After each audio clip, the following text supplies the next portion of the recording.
I'm going to put out some fish bites first, and I'm going to follow it up with the cut bait, see if anything's around.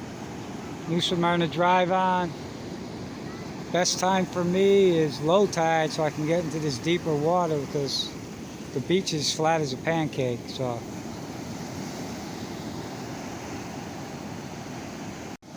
if you're looking for fish, you can cast short, medium, long range, and see if you get any action.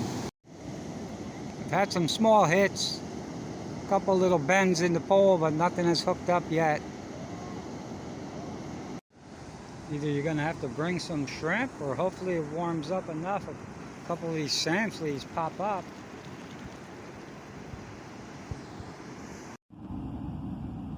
Picked up one keeper whiting, and I used a little bit of this magic thread and a couple small shrimps,